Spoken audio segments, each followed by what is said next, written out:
Okay.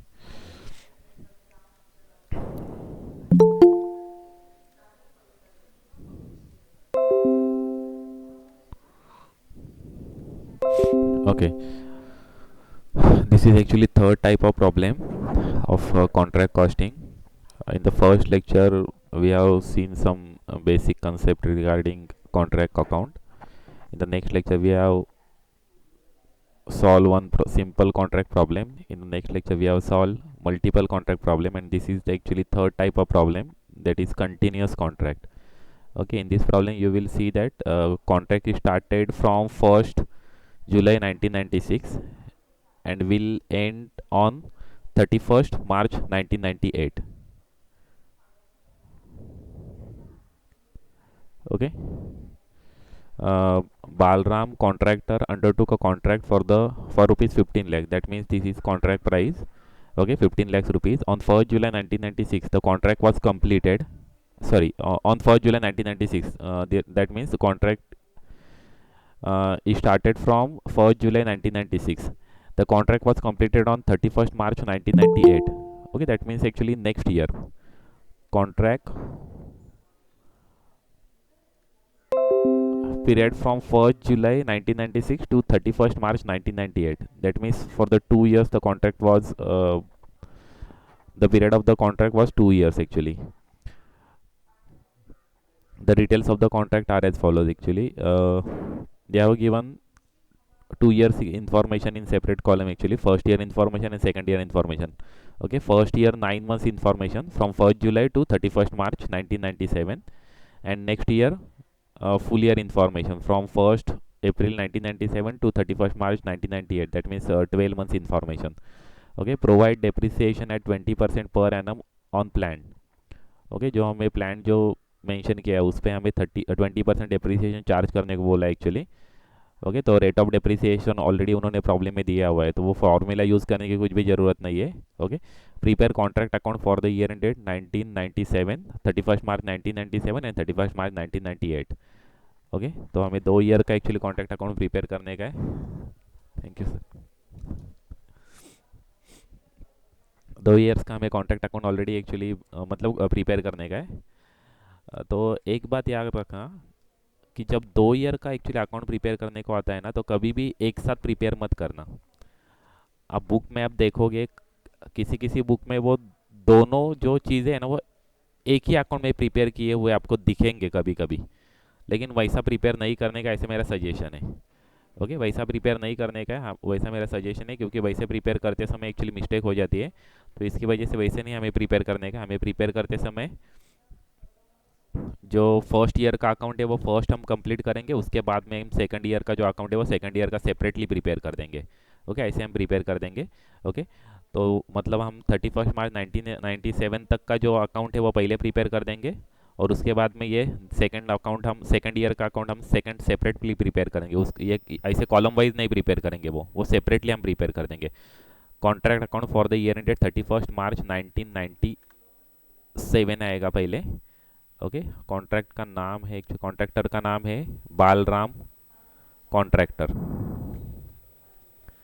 Okay, तो एक बात एक ध्यान रखना कि कभी भी ऐसे कंटिन्यूस कॉन्ट्रैक्ट का जब प्रॉब्लम आएगा तो कभी भी एक साथ नहीं प्रिपेयर करने का, हमें सेपरेटली.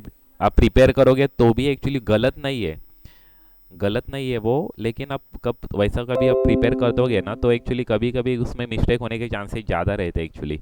इसकी वजह से मेरा सजेशन रहेगा कि आप सेपरेटली प्रिपेयर करना. Okay, first year separate account prepare करने का, और उसके बाद में सेकंड ईयर का अकाउंट प्रिपेयर करने का है. ओके, अभी इसकी कॉन्ट्रैक्ट प्राइस है 15 लाख रुपीज़. तो वहाँ ये कॉन्ट्रैक्ट प्राइस हमने पहले मेंशन कर दी यहाँ पर, 15 लाख रुपीज़ कॉन्ट्रैक्ट प्राइस है.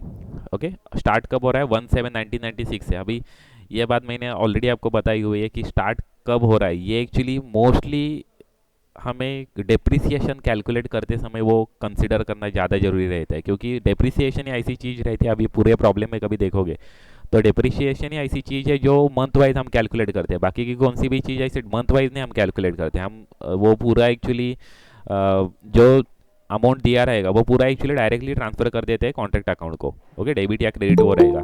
लेकिन एक ही ऐसी चीज़ है वो जो डेप्रिसिएशन वो मंथ वाइज हम कैलकुलेट करते हैं. इसकी वजह से मैं एक्चुअली आपको हर बार बता रहा हूँ कि जो कॉन्ट्रैक्ट का स्टार्टिंग डेट है वो इंपॉर्टेंट है for calculation of depreciation. Okay, मतलब उसके लिए वो स्टार्टिंग डेट देते हैं ऐसी नहीं है एक्चुअली, लेकिन for problem, for actually solution, for हमारे एग्जाम पर्पज, वो हम जो स्टार्टिंग डेट है वो मोस्टली उस पर डेप्रिसिएशन कैलकुलेट होता है। बाकी की चीज़ एक्चुअली वहाँ पर एक्चुअली कैलकुलेट मतलब बाकी की चीज़ में एक्चुअली उसका इतना इफेक्ट नहीं होता है। ओके, इसकी वजह से हम जो स्टार्टिंग डेट है उससे हम डेप्रिसिएशन कैलकुलेट करते समय वो कंसिडर करेंगे, क्योंकि 9 मंथ्स का एक्चुअली पीरियड रहेगा। 1 जुलाई, जुलाई अगस्त सितंबर अक्टूबर नवंबर दिसंबर जनवरी फरवरी मार्च, ऐसे एक्चुअली 9 मंथ्स का एक्चुअली पीरियड रहेगा। तो डेप्रिसिएशन कैलकुलेट करते समय हम 9 मंथ्स का हम डेप्रिसिएशन कैलकुलेट करेंगे।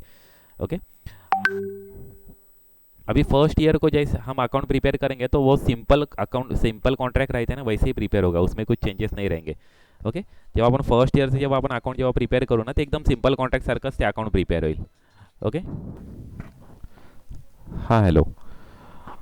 ओके, तो आता फर्स्ट जो हम अकाउंट प्रिपेयर करेंगे फर्स्ट ईयर का, वो एक्चुअली अकाउंट जैसे सिंपल कॉन्ट्रैक्ट हम प्रिपेयर करते हैं ना, वैसा ही वो प्रिपेयर होगा, उसमें कुछ भी चेंजेस नहीं रहेंगे। जैसे हमने पहला प्रॉब्लम किया था कि फर्स्ट ईयर का इन्फॉर्मेशन दिया था, उसी ईयर का हमने कंप्लीट कर दिया और हमारा प्रॉब्लम खत्म हो गया, तो वैसा ही सेम अकाउंट प्रिपेयर होगा, उसमें कुछ भी एक्चुअली चेंजेस नहीं रहेगा।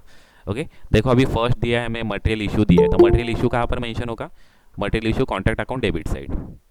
Okay, material issued contract account debit side. Okay, ये सभी डिलीट ही कर देता हूँ। ओके, ठीक है।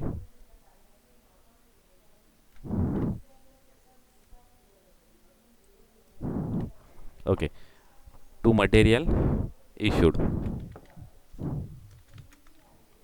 ओके, मटेरियल इशूड अमाउंट कितनी है? अमाउंट है 1,52,000, 1,52,000। ओके, ये रुपीज़ का कॉलम ये मेंशन कर देता हूँ।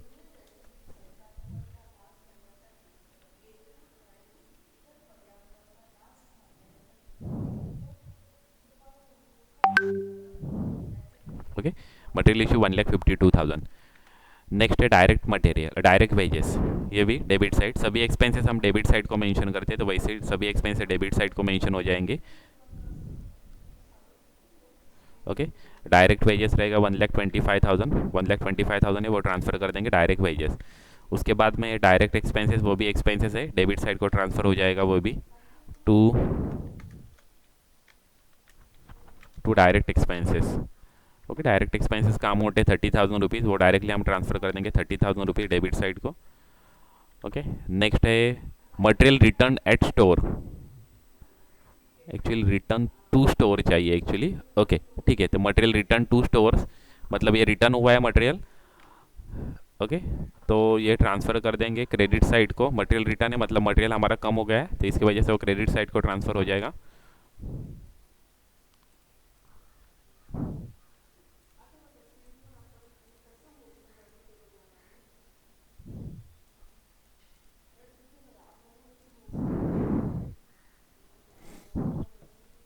ओके,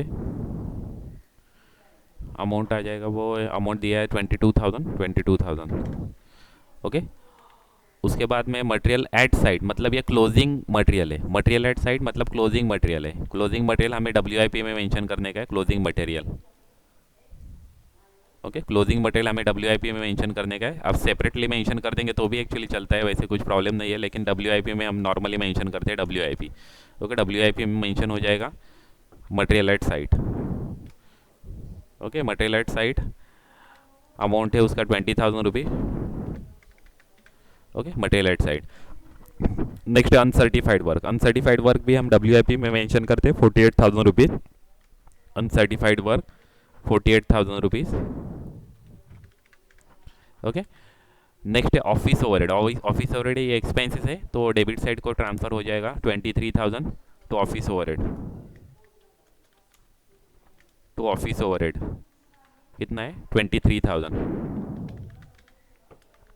ओके, नेक्स्ट है मटेरियल लॉस्ट बाय फायर, लेकिन वो सेकंड ईयर को है, तो करंट ईयर में वो नहीं है एक्चुअली। ओके, नेक्स्ट है work certified. Work certified already उन्होंने प्रॉब्लम में दिया हुआ है, लास्ट प्रॉब्लम में मिसिंग था, उसके लास्ट प्रॉब्लम में भी मिसिंग था, लेकिन इस प्रॉब्लम में वो उन्होंने डायरेक्ट दिया हुआ है। ओके, तो ये डायरेक्टली मेंशन हो जाएगा 3 लाख रुपीज़ का material work certified 3 lakh rupees का दिया हुआ है। एक बात याद रखना, जब कंटिन्यूस कॉन्ट्रैक्ट रहेगा तो जो वर्क सर्टिफाइड हम यूज़ करेंगे ना, तो हमें वो क्यूमुलेटिव वाला यूज़ करने का, मतलब फर्स्ट ईयर में तो सेम ही रहेगा सिंपल कॉन्ट्रैक्ट जैसा, उसमें कोई डिफरेंस नहीं रहेगा। लेकिन नेक्स्ट ईयर और उसके नेक्स्ट ईयर में जब हम यूज़ करें, कैलकुलेट जब मेंशन करेंगे ना, तो क्यूमुलेटिव मेंशन करना है। क्यूमुलेटिव मतलब यहाँ पर देखो 3 लाख रुपीज़ फर्स्ट ईयर को और सेकंड ईयर को 15 लाख रुपीज़, मतलब यह क्यूमुलेटिव है। अभी सेकंड ईयर को 15 लाख रुपीज़ का वर्क सर्टिफाइड नहीं हुआ है, ओके, क्योंकि टोटल कॉन्ट्रैक्ट प्राइस ही 15 लाख रुपीज़ का है। टोटल कॉन्ट्रैक्ट प्राइस ही 15 लाख रुपीज़ का है, मतलब ये जो 15 लाख रुपीज़ है उसमें ये 3 लाख रुपीज़ इंक्लूडिंग है, मतलब वो क्यूमुलेटिव है। ओके, क्यूमुलेटिव है म्हणजे फर्स्ट, मतलब उसके फर्स्ट ईयर का उसमें इंक्लूडिंग है और वो मेंशन किया हुआ है। तो हमें वैसा ही चाहिए एक्चुअली, जब हम कंटिन्यूस वाला कॉन्ट्रैक्ट जब प्रिपेयर करते हैं ना, तो हमें क्यूमुलेटिव वर्क सर्टिफाइड हमें मेंशन करने का, ये बात आपको ध्यान में रखने की है। कभी किसी किसी टाइम को क्यूमुलेटिव नहीं दे प्रोवाइड करते वो एक्चुअली, मतलब फर्स्ट ईयर का सेपरेट प्रोवाइड करते हैं, सेकंड ईयर का सेपरेटली सेकंड ईयर में प्रोवाइड करते हैं, और थर्ड ईयर का सेपरेटली प्रोवाइड करते हैं। मतलब यहाँ पर 12 लाख रुपीज़ दिया रहता था, कभी क्यूमुलेटिव नहीं रहता था ना, तो यहाँ पर 12 लाख रुपीज़ रहता था, मतलब 12 लाख रुपीज़ करंट ईयर का और प्रीवियस ईयर का 3 लाख रुपीज़। ओके, तो ऐसे टोटल 15 लाख रुपीज़ होता था। लेकिन तभी यहाँ पर कभी 12 लाख रुपीज़ दिया रहता था ना, मतलब वो क्यूमुलेटिव नहीं है, वो क्यूमुलेटिव नहीं है। ओके, तो क्योंकि कॉन्ट्रैक्ट हमारा कंप्लीट कब हो रहा है, इस ईयर में कॉन्ट्रैक्ट कंप्लीट हो रहा है, मतलब जो वर्क सर्टिफाइड है वो पूरा जो कॉन्ट्रैक्ट प्राइस है उतना एक्चुअली वर्क सर्टिफाइड रहना चाहिए। ओके, तो वो क्यूमुलेटिव है ऐसे हम कंसिडर कर देंगे। मतलब यहाँ पर अभी ये क्यूमुलेटिव दिया हुआ है, मतलब या सेकंड ईयर में 15 लाख का कॉन्ट्रॅक्ट कंप्लीट नाही हुआ आहे, बघा सेकंड ईयरमध्ये पूर्ण 15 लाखाचं कॉन्ट्रॅक्ट कंप्लीट झालेलं नाही आहे, तर सेकंड ईयरमध्ये फक्त 12 लाखाचं काम झालेलं आहे, 12 लाखचं काम झालेलं आहे, आणि फर्स्ट ईयरचं जे 3 लाख रुपयाचं जे काम आहे ते इन्क्लुडिंग आहेत आणि ते 15 लाख रुपये टोटल झालेले आहेत।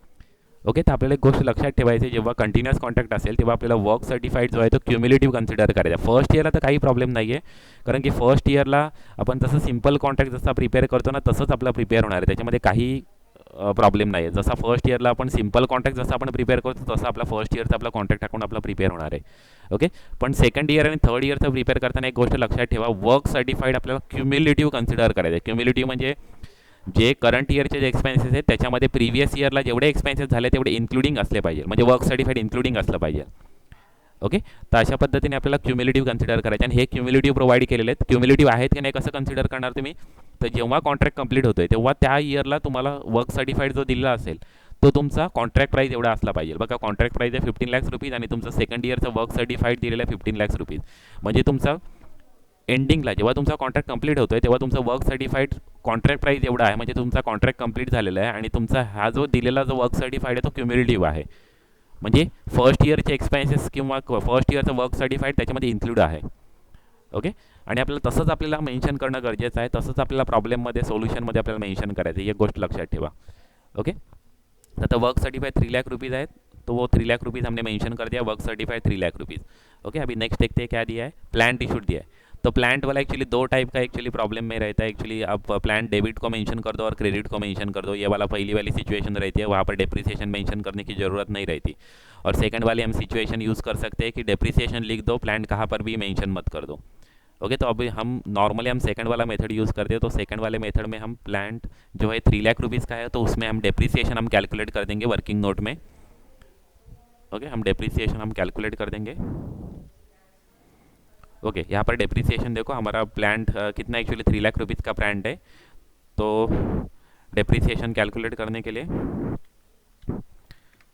3 लाख इंटू 20 डिवाइड बाय 100, 20% हमारा डेप्रिसिएशन रहेगा, वो 60,000 रुपीज़ आएगा, वो एक्चुअली पर ईयर रहेगा वो। ओके, वो पर ईयर हमारा डेप्रिसिएशन आ गया 60,000 रुपीज़। लेकिन जो फर्स्ट ईयर का जो कॉन्ट्रैक्ट है, जो फर्स्ट ईयर हमारा स्टार्ट कब हुआ है, 1 जुलाई को स्टार्ट हुआ है, मतलब ये जो प्लांट हमने यूज़ किया हुआ है वो सिर्फ 9 मंथ यूज़ किया हुआ है, इसकी वजह से हमें 9 मंथ का डेप्रिसिएशन यहाँ पर निकालना पड़ेगा। तो 9 मंथ का डेप्रिसिएशन आएगा 45,000 ही आएगा एक्चुअली। देखो 60,000 divide by 12 into 9 is equal to 45,000 हमारा 9 मंथ का डेप्रिसिएशन आ जाएगा। वो डेप्रिसिएशन हम डेबिट साइड को मेंशन कर देंगे, to depreciation on plant, to depreciation on plant. Okay, कितना आ जाएगा 45,000, वो हम यहाँ पर मेंशन कर देंगे 45,000। ओके ओके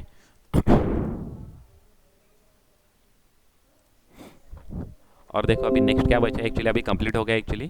फर्स्ट ईयर का कॉन्ट्रैक्ट अकाउंट हमारा कंप्लीट हो गया एक्चुअली। अभी सेम सिचुएशन, जैसे हम सिंपल कॉन्ट्रैक्ट प्रिपेयर करते हैं ना, वैसा ही फर्स्ट ईयर का पूरा कंप्लीट होगा, उसमें कुछ भी चेंजेस नहीं रहेगा। अभी हमने ये कंप्लीट कर दिया ना, तो हम बैलेंसिंग अमाउंट निकालेंगे और नॉशनल प्रॉफिट निकालेंगे। तो अभी बैलेंसिंग अमाउंट निकालते हैं यहाँ पर।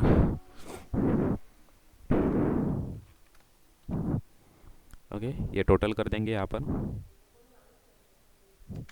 ओके, 3,90,000, और डेबिट साइड की भी टोटल कर देंगे तो वो कितनी आती है वो हम देखते हैं एक्चुअली। पहले डेबिट साइड की टोटल आती है 3,75,000 टोटल आ रही है डेबिट साइड की, मतलब एक्चुअली क्रेडिट बैलेंस ही ज़्यादा है। ओके, कितने से ज़्यादा है एक्चुअली क्रेडिट बैलेंस, तो यहाँ पर मैं टोटल मेंशन कर देता हूँ कितने से ज़्यादा है एक्चुअली। 3,90,000 माइनस 3,75,000, मतलब 15,000 का नॉशनल प्रॉफिट आ रहा है। ओके, 15,000 का नॉशनल प्रॉफिट आ रहा है, तो अभी हमें कंफर्म करना चाहिए कि कितना पीएनएल को ट्रांसफ़र होगा और कितना रिजर्व को ट्रांसफ़र होगा। तो उसके लिए हमें क्या निकालना पड़ेगा, पहले हमें परसेंटेज ऑफ वर्क सर्टिफाइड निकालना पड़ेगा। परसेंटेज ऑफ वर्क सर्टिफाइड का फॉर्मूला क्या है, work certified divide by contract price into 100। Work certified, percentage of work certified का फॉर्मूला क्या है, percentage of work certified divide by contract price into 100। तो work certified हमारा कितना है अभी 3 लाख रुपीज़ है, कॉन्ट्रैक्ट प्राइस कितनी है हमारी 15 लाख रुपीज़ है, इंटू 100। ओके, तो ये हमारा फॉर्मूला आ जाएगा 3 lakhs divide by 15 lakhs into 100। ये फॉर्मूला हमारा आ जाएगा, वो 20% आ रहा है। ओके, वो आ रहा है 20% आ रहा है। तो 20% आ रहा है मतलब वो कौन से एक्चुअली रेंज में आ रहा है, तो ये रेंज में आ रहा है। ओके, फर्स्ट वाले रेंज में। जब जब हमारा वर्क सर्टिफाइड लेस देन 25% रहेगा, उस टाइम पे हमें 100% जो प्रॉफिट है वो हमें रिजर्व को ट्रांसफ़र करने का है। पीएनएल को जीरो आएगा, पीएनएल को जीरो आएगा और रिजर्व को 100% हमारा प्रॉफिट हमारा ट्रांसफ़र हो जाएगा। ओके, तो एक बात याद रखने की है कि कितना हमारा वर्क सर्टिफाइड कंप्लीट है। हमारा वर्क सर्टिफाइड हमारा कितना कंप्लीटेड है, 20% work certified, percentage of work certified by 20% है, मतलब लेस देन 25% है। ओके, जब वो लेस देन 25% रहेगा तो क्या करेंगे हम, 100% जो प्रॉफिट हमारा जो कैलकुलेट हुआ है वो रिजर्व को हम ट्रांसफ़र कर देंगे। ये हमारा रूल है एक्चुअली। ओके, तो उस रूल से हम वो ट्रांसफ़र कर देते हैं। 20% है, इसकी वजह से 20% हमारा जो परसेंटेज ऑफ वर्क सर्टिफाइड है, मतलब हमारा जो प्रॉफिट है वो हमें 100% हमें रिजर्व को ट्रांसफर करने का और पीएनएल को जीरो ट्रांसफर करने का। तो इस प्रकार से हमने ट्रांसफर कर दिया। Profit transfer to PNL account यहाँ पर आ जाएगा नील एक्चुअली। ओके, ये लिखने की अभी ज़रूरत नहीं है एक्चुअली, ये नील आ जाएगा। ओके ओके, क्योंकि ये लेस देन 20% हमारा वर्क सर्टिफाइड है, लेस देन 20% रहने की वजह से हमने क्या कर दिया, 100% जो प्रॉफिट है वो रिजर्व को ट्रांसफर हो जाएगा। ओके, अब ये फर्स्ट ईयर का अकाउंट हमारा कंप्लीट हो गया। ओके, अभी हम सेकंड ईयर का अकाउंट हम प्रिपेयर कर देंगे। अभी सेकंड ईयर का अकाउंट प्रिपेयर करते समय हमें क्या करना पड़ता है मालूम है, ये जो लास्ट ईयर का जो सेकंड ईयर का हम अभी प्रिपेयर करने जाएंगे ना, तो ये करंट ईयर का जो है ना WIP, वो नेक्स्ट ईयर का ओपनिंग बैलेंस हो जाएगा। और जो ये जो रिजर्व है ना, वो भी नेक्स्ट ईयर का एक्चुअली ओपनिंग बैलेंस हो जाएगा। रिजर्व ही ट्रांसफर करते हैं, पीएनएल ट्रांसफर नहीं करते नेक्स्ट ईयर को। ओके, तो ये एक बात हमें याद रखनी की एक्चुअली, नहीं तो रिजर्व क्या करते हैं, यहाँ से लेस कर देते, डेबिट साइड को रिजर्व यहाँ से लेस कर देते, नहीं तो ये रिजर्व हम क्रेडिट साइड को मेंशन कर देंगे तो भी चलता है। ओके, तो उसमें से हम दोनों में से कौन सी भी एक चीज़ कर सकते हैं एक्चुअली। तो यहाँ पर मैं अभी ये सेकंड ईयर का कॉन्ट्रैक्ट यहाँ पर नीचे बना देता हूँ। ओके ओके, यहाँ पर फॉर द ईयर 31 मार्च 1998 कर देता हूँ। ओके, अब ये सभी चीज़ एक्चुअली ये वैसे ही लगने वाला है, इसकी वजह से वो सिर्फ नीचे डाल देता हूँ एक्चुअली। ओके, ये अमाउंट सब चेंज हो जाएगा, मटेरियल रिटर्न टू स्टोर से डिलीट हो जाएगा। ओके, ये जो WIP है ना लास्ट ईयर का, ये WIP हमारा नेक्स्ट ईयर का ओपनिंग बैलेंस हो जाएगा। ओके, इसकी वजह से वो मैं एक्चुअली यहाँ से यहाँ पर मेंशन कर देता हूँ। ओके, WIP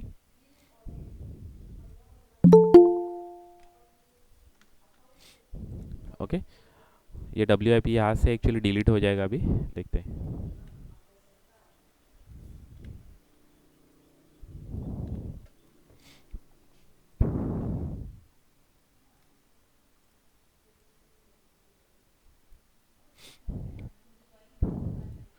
ओके, बघा आपल्याला काय करायचं आहे, आपलं लास्ट ईयरचं आपलं अकाउंट होतं, आता हे मी हाईड करतो actually.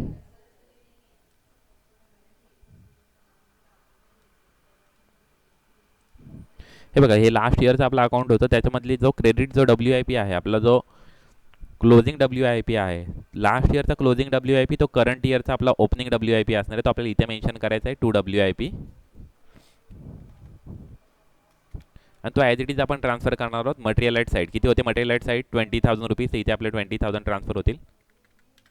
Next work uncertified as it is आपले ट्रान्सफर होतील 48,000 रुपीज.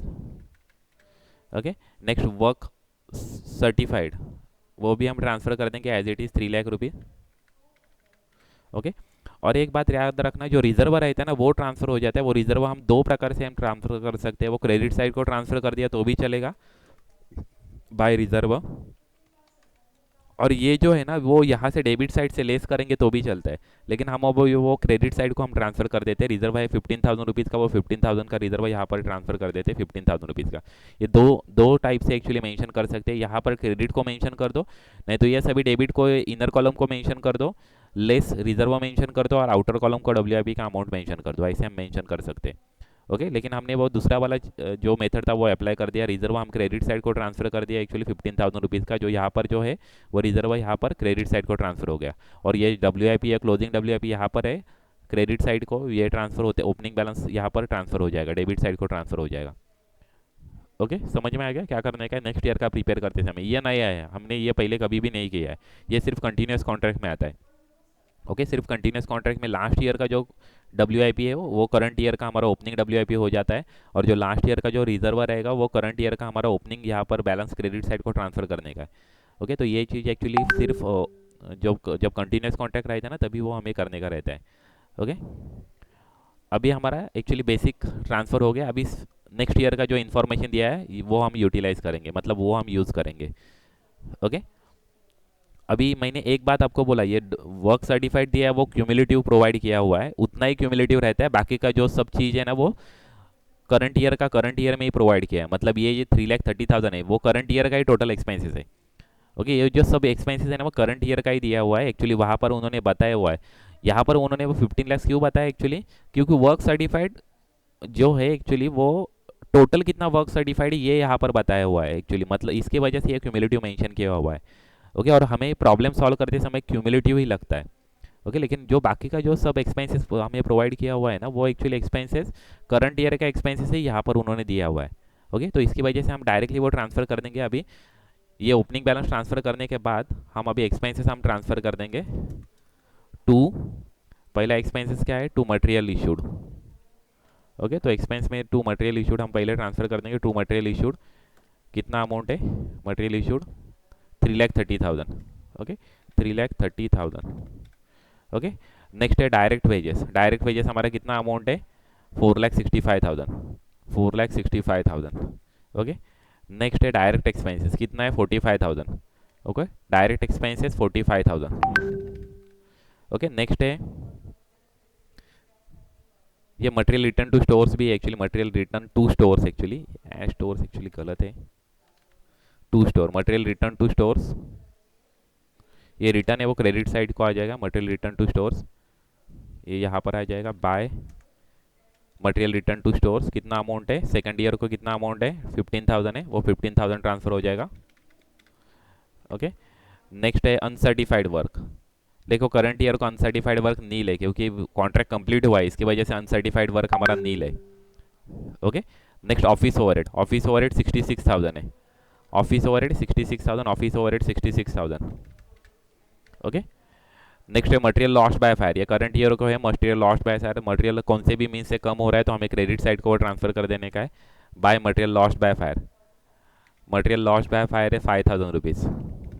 तो ये मेंशन कर देंगे क्रेडिट साइड को material lost by fire 5,000 rupees. Work certified. Work certified है ना वो 15 लाख रुपीज़ का है वर्क सर्टिफाइड. ओके. और जब हमारा कॉन्ट्रैक्ट कंप्लीट होता है ना तो जो वर्क सर्टिफाइड हम जो मेंशन करते हैं ना वो हमें पूरा वर्क सर्टिफाइड एक्चुअली मेंशन करने का है. और वो जो वर्क सर्टिफाइड हम मेंशन कर देंगे ना उसको हम एक्चुअली वर्क सर्टिफाइड नहीं लिखते हुए हम उसको एक्चुअली डायरेक्टली एक नाम दे देंगे. जब हमारा कॉन्ट्रैक्ट कंप्लीट होता है ना तो वर्क सर्टिफाइड का अमाउंट हम डायरेक्टली कॉन्ट्रैक्ट अकाउंट को हम ट्रांसफर करते हैं. ओके. तो जो वर्क सर्टिफाइड है तो वर्क सर्टिफाइड हम लिखेंगे लेकिन उसको एक्चुअली नाम दे देंगे यहाँ पर by contract account. Contract account उसके ब्रैकेट में हम लिख देंगे वर्क सर्टिफाइड. ये जो है हमारा, क्योंकि यहाँ पर कॉन्ट्रैक्ट कंप्लीट हो रहा है, जब कॉन्ट्रैक्ट कंप्लीट होता है तो उस टाइम पे हमें क्या करने का है, जो वर्क सर्टिफाइड रहेगा उसको हम वर्क सर्टिफाइड नहीं मेंशन करते हुए हम डायरेक्टली टू कॉन्ट्रैक्ट ही मेंशन कर देंगे, मतलब बाय कॉन्ट्रैक्ट ही मेंशन कर देंगे। वो जो बैलेंसिंग अमाउंट है वो हम कॉन्ट्रैक्ट ही को हम ट्रांसफर कर देंगे, कॉन्ट्रैक्ट अकाउंट को हम डायरेक्टली हम ट्रांसफर कर देंगे। ओके, तो एक चीज़ हमें याद रखनी है, जब हमारा फाइनल कॉन्ट्रैक्ट रहता है, जब हमारा लास्ट ईयर का जब कॉन्ट्रैक्ट रहता है, वो लास्ट ईयर का कॉन्ट्रैक्ट में मतलब जब कॉन्ट्रैक्ट कंप्लीट होता है तो जो वर्क सर्टिफाइड का अमाउंट है वो हमें कॉन्ट्रैक्ट अकाउंट को डायरेक्टली हमें ट्रांसफर करने का है। तो वर्क कितना अमाउंट है, 15 लाख रुपीज़। और ये भी एक्चुअली चीज़ एक्चुअली याद रखना कि यहाँ पर मेंशन करते समय कॉन्ट्रैक्ट प्राइस डायरेक्टली मेंशन होगा। यह इस ईयर को हमें कॉन्ट्रैक्ट हमारा कंप्लीट हो रहा है, तो इसकी वजह से हम 15 लाख रुपीज़ का जो अमाउंट है वर्क सर्टिफाइड का अमाउंट है वो हम कॉन्ट्रैक्ट अकाउंट को डायरेक्टली हम ट्रांसफर कर देंगे। यहाँ पर हमारा कॉन्ट्रैक्ट हमारा कंप्लीट हो रहा है, और जब कॉन्ट्रैक्ट कंप्लीट होता है तो हमारा नॉशनल प्रॉफिट निकलता नहीं है, हमारा डायरेक्टली प्रॉफिट और लॉस जो रहता है वो डायरेक्टली निकलता है। ओके, तो अभी देखते हैं, हमारा वर्क सर्टिफाइड हमने मेंशन कर दिया। और एक बात वो भी एक्चुअली याद रखना कि जब हमारा वर्क सर्टिफाइड, जब हम कंटिन्यूस कॉन्ट्रैक्ट जब हम करते हैं तो उस टाइम पे हमें जो वर्क सर्टिफाइड मेंशन करने का वो क्यूमुलेटिव मेंशन करने का है। मतलब ये 3 लाख और ये 15 लाख, तो यहाँ पर क्यूमुलेटिव ही ऑलरेडी प्रोवाइड किया हुआ है। मतलब वर्क सर्टिफाइड मतलब पूरा इस ईयर में टोटल वर्क सर्टिफाइड कितना हुआ है वो पूरा मेंशन करने का है। मतलब फर्स्ट ईयर, सेकंड ईयर, जितने ईयर का पहले वाला है ना वो भी हमें कंसिडर करके वो लिखना पड़ता है। ओके, तो यहाँ पर 15 लाख रुपीज़ का दिया हुआ है। मतलब जब हमारा कॉन्ट्रैक्ट कंप्लीट हुआ तो जितना कॉन्ट्रैक्ट प्राइस था उतना हमारा वर्क सर्टिफाइड आना चाहिए, तो उतना हमारा आ रहा है एक्चुअली। इसकी वजह से हम 15 लाख रुपीज़ कॉन्ट्रैक्ट अकाउंट को हम ट्रांसफर कर देंगे। तो ये एक बात नया है एक्चुअली इसमें, हमें कॉन्ट्रैक्ट अकाउंट को ट्रांसफर करने का जब कॉन्ट्रैक्ट कंप्लीट होता है तब। कौन सा भी कॉन्ट्रैक्ट रहने दो, सिंपल कॉन्ट्रैक्ट रहेगा और कॉन्ट्रैक्ट कंप्लीट हो रहा है तो जो बैलेंसिंग अमाउंट है वो कॉन्ट्रैक्ट अकाउंट को ट्रांसफर होगा। ओके, मल्टीपल वाला कॉन्ट्रैक्ट है और उसमें भी एक उसमें से एक जो कॉन्ट्रैक्ट है उसका कॉन्ट्रैक्ट कंप्लीट हो रहा है करंट ईयर को, तो वो जो उसका जो बैलेंसिंग अमाउंट है वर्क सर्टिफाइड जो है वो हम कॉन्ट्रैक्ट अकाउंट को डायरेक्टली हम ट्रांसफर कर देंगे। उसका एक्चुअली वर्क सर्टिफाइड नील रहेगा उस टाइम पे। देखो, वर्क अनसर्टिफाइड नील रहेगा, वर्क अनसर्टिफाइड नील है, और वर्क सर्टिफाइड है वो जो है जितना कॉन्ट्रैक्ट प्राइस है उतना वर्क सर्टिफाइड है। ओके, जितना कॉन्ट्रैक्ट प्राइस है उतना वर्क सर्टिफाइड है। ओके, तो ये एक बात एक्चुअली ध्यान रखना, जब हमारा कॉन्ट्रैक्ट कंप्लीट होता है तो हमारा जो कॉन्ट्रैक्ट कंप्लीट का जो बैलेंस है वो हमें कॉन्ट्रैक्ट अकाउंट को ट्रांसफर करने का। हम कॉन्ट्रैक्ट अकाउंट का भी फॉर्मेट देख लेंगे नेक्स्ट प्रॉब्लम में, तो हमें पता चलेगा कॉन्ट्रैक्ट अकाउंट एक्चुअली दो टाइप से प्रिपेयर किया जाता है, लेकिन हम देखेंगे कैसे प्रिपेयर करते हैं वो नेक्स्ट लेक्चर में।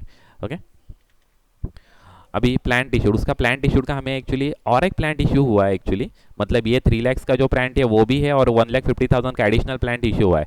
तो जो 3 लाख रुपीज़ का जो हमने प्लांट है ना उस पर भी हमें डेप्रिसिएशन निकालना पड़ेगा, और ये 1,50,000 का जो प्लांट एक्स्ट्रा इशू हुआ है उस पर भी हम डेप्रिसिएशन निकालेंगे। ओके, तो हमें अभी प्लांट पे डेप्रिसिएशन हमें निकालने का, डेप्रिसिएशन ऑन प्लांट। अभी कितना निकालेंगे, जो 3 लाख रुपीज़ का जो प्लांट है वो फुल ईयर यूज़ हुआ है, और जो 1,50,000 का जो प्लांट है वो भी फुल ईयर यूज़ हुआ है। ओके, इसकी वजह से हमें प्लांट पे जो डेप्रिसिएशन निकालने का है, डेप्रिसिएशन ऑन प्लान जो निकालेंगे वो 4,50,000 पे निकालेंगे। ओके, 4,50,000 पे 20% निकालेंगे इंटू 20 डिवाइड बाय 100, तो आ जाएगा 90,000 रुपीज़। तो डेप्रिसिएशन हमारा मेंशन हो जाएगा 90,000 रुपीज़, हमारा डेप्रिसिएशन हमारा मेंशन हो जाएगा। Okay, depreciation on plan 90,000 rupees. Okay, मतलब कैसे हमने निकाला है, ये 3 लाख तो प्लांट ऑलरेडी है, वो तो यहाँ पर रिटर्न भी नहीं हुआ है, तो ये भी इशू किया हुआ है। और 1,50,000 का ये जो प्लांट है वो करंट ईयर को भी इशू हुआ है। मतलब टोटल हमारा अभी प्लांट साइड पे कितना है, कॉन्ट्रैक्ट साइड पे 1,50,000 का एक्चुअली, सॉरी 4,50,000 का हमारे पास टोटल प्लांट है। ये 3 लाख प्लस ये 4,50,000, सॉरी 1,50,000, मतलब टोटल 4,50,000 का प्लांट हमारे पास अवेलेबल है। और हमने एजम्पशन ऐसे किया कि हम जो डेप्रिसिएशन चार्ज कर रहे हैं वो फिक्स इंस्टॉलमेंट मेथड से चार्ज कर रहे हैं। यहाँ पर एजम्पशन हमने मेंशन कर दिया, क्योंकि यहाँ पर डेप्रिसिएशन का मेथड यहाँ पर उन्होंने दिया नहीं है। ओके, डेप्रिसिएशन का मेथड यहाँ पर उन्होंने दिया नहीं है, इसकी वजह से हम एक एजम्पशन कर रहे हैं कि वो फिक्स इंस्टॉलमेंट मेथड यूज़ कर रहे हैं। नहीं तो फिक्स इंस्टॉलमेंट मेथड नहीं रहेगा तो ये जो 3 लाख रुपीज़ का जो प्लान था उस पर एक्चुअली डेप्रिसिएशन अलग से ट्रांसफर हो सकता था, क्योंकि 45,000 हमने ऑलरेडी डेप्रिसिएशन चार्ज किया होता एक्चुअली किया था एक्चुअली। इसके वजह से जो WDV था वो अलग से फाइंड आउट होगा, जो पहला वाला जो प्लान था वो प्लान, मतलब ये जो 3 लाख रुपीज़ वाला प्लान है उसका बैलेंस रहेगा 2,55,000। तो 2,55,000 पे डेप्रिसिएशन हमारा कैलकुलेट हो सकता था कभी रिटर्न डाउन वैल्यू मेथड रहती थी तो। लेकिन करंट प्रॉब्लम में हमारा एक एजम्पशन हमने मेंशन, यहाँ पर कहाँ पर भी दिया नहीं है एक्चुअली कि फिक्स इंस्टॉलमेंट मेथड यूज़ करो, लेकिन हमारे एक एजम्पशन मेंशन कर दिया। एक हम चाहिए तो एक नोट भी मेंशन कर सकते हैं यहाँ पर नीचे, मतलब डेप्रिसिएशन के यहाँ पर एक नोट भी मेंशन कर सकते हैं। It is assume that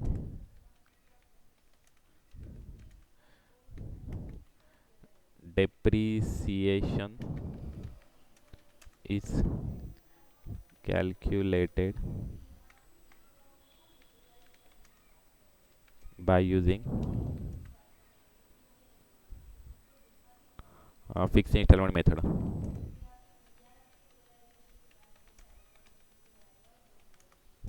okay, it is assume. Okay, ऐसे हम नोट मेंशन कर सकते हैं एक्चुअली डेप्रिसिएशन हमने फिक्स इंस्टॉलमेंट मेथड करके एक्चुअली कैलकुलेट किया है। ओके, 90,000 रुपीज़ का। ओके, अभी कुछ बचा नहीं है एक्चुअली, हम टैली कर देंगे और यहाँ पर जो बैलेंसिंग अमाउंट आ जाएगी ना, वो बैलेंसिंग अमाउंट हमारी रहेगी एक्चुअली, वो हमारा फुल प्रॉफिट रहेगा। मतलब जो प्रॉफिट है वो प्रॉफिट रहेगा, नहीं तो लॉस है तो लॉस रहेगा। ओके, 15,35,000 यहाँ पर आ रहा है और ये टोटल यहाँ पर कितनी आ रही है? ओके, 13,64,000 मतलब प्रॉफिट आ रहा है। तो यहाँ पर हम मेंशन कर देंगे to profit and loss account. अभी यहाँ पर कॉन्ट्रैक्ट हमारा कंप्लीट हो रहा है, तो कॉन्ट्रैक्ट कंप्लीट होते समय यहाँ पर नॉशनल प्रॉफिट नहीं फाइंड आउट होगा, यहाँ पर हमारा डायरेक्टली प्रॉफिट फाइंड आउट होगा। जितना रहेगा उतना प्रॉफिट फाइंड आउट रहेगा, फाइंड आउट हो जाएगा।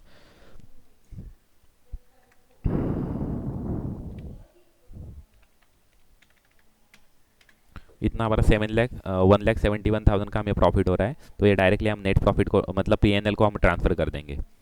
ओके, इस प्रकार के हमारा एक्चुअली ये कंप्लीट हो गया यहाँ पर। ओके, कंटिन्यूस कॉन्ट्रैक्ट में ध्यान रखना, जो लास्ट ईयर का जो WDV है तो वो करंट ईयर का ओपनिंग WDV हो जाएगा। जो लास्ट ईयर का जो रिजर्व है वो एक्चुअली ओपनिंग रिजर्व यहाँ पर ट्रांसफर हो जाएगा। बाकी का सब सिंपल है, वैसे ही ट्रांसफर करेंगे। और दूसरी एक चीज़, जब लास्ट कॉन्ट्रैक्ट रहता है, जब कॉन्ट्रैक्ट कंप्लीट होता है उसी ईयर को हमें जो वर्क सर्टिफाइड रहता है वो हमें कॉन्ट्रैक्ट अकाउंट को हमें ट्रांसफर कर देने का है। ओके, ये एक बात याद रखना, और वो भी पूरा कॉन्ट्रैक्ट प्राइस है उतना ट्रांसफर होता है। ओके,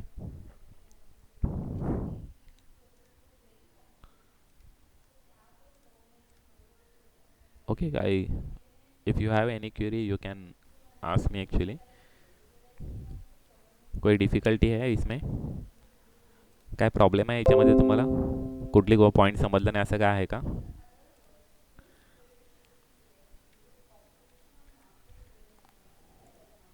फर्स्ट इयरचं आपण प्रिपेअर केलं, फर्स्ट इयरचं एक सिंपल कॉन्ट्रॅक्ट जसं प्रिपेअर करतो तसंच आपलं प्रिपेअर होणार आहे। ओके, तिथे आपला प्रॉफिट अँड लॉस अकाउंट आपला नील आलेला आहे, कारण की आपला जो वर्क सर्टिफाईड होता तो आपला पर्सेंटेज ऑफ वर्क सर्टिफाईड होते ते लेस दॅन 20% होते। आणि नेक्स्ट इयरला आपल्याला percentage of work certified calculate करण्याची गरजच नव्हती, कारण 100% आपला कॉन्ट्रॅक्ट आपला कंप्लीट झालेला आहे। ओके, कारण की कॉन्ट्रॅक्ट प्राईस आणि वर्क सर्टिफाईड दोघांची अमाऊंट सेम होती, म्हणजे आपला 100% आपला कॉन्ट्रॅक्ट कंप्लीट झालेला आहे। अनसर्टिफाईड वर्कसुद्धा आपले नील होते,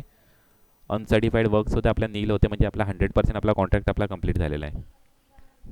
ओके, तर त्या सिच्युएशनमध्ये आपल्याला पर्सेंटेज ऑफ वर्क सर्टिफाईड वगैरे कॅल्क्युलेट करण्याची गरज नाही आहे, कारण की आपला जो PNL आपण जी बॅलन्सिंग अमाऊंट येईल, जो नेट प्रॉफिट येणार आहे तो डायरेक्ट आपण PNLला आपण ट्रान्सफर करणार आहोत, कारण तिथे नॉशनल प्रॉफिट येणार नाही आहे। आपल्याला जेव्हा कॉन्ट्रॅक्ट आपला कंप्लीट होणार आहे तेव्हा नॉशनल प्रॉफिट येत नाही, तेव्हा फुल प्रॉफिट येतो। ओके, म्हणजे जो आहे तो प्रॉफिट अँड लॉसला आपण डायरेक्ट ट्रान्सफर करणार आहोत। ओके, काय क्वेरी आहे कोणाला याच्यामध्ये?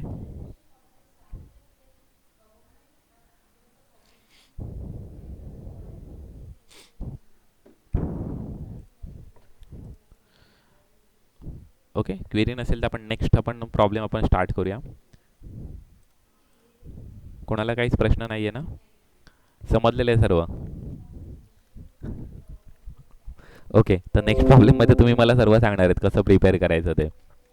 ओके, आपण नेक्स्टसुद्धा आपण कंटिन्युअस कॉन्ट्रॅक्टचाच आपण एक प्रॉब्लेम घेऊया, आणि नंतर मग एक थोडासा 3 इयर्सवाला प्रॉब्लेम घेऊया। हा 2 इयर्सवाला प्रॉब्लेम होता ना, तर 2 इयर्समध्ये काही कन्सेप्ट आपल्या क्लिअर नसतील झालेल्या, तर 3 इयर्समध्ये ते जास्त क्लिअर होऊन जातील। ओके, कशा पद्धतीने आपल्याला कॅल्क्युलेट करायचे आहेत त्या। ओके,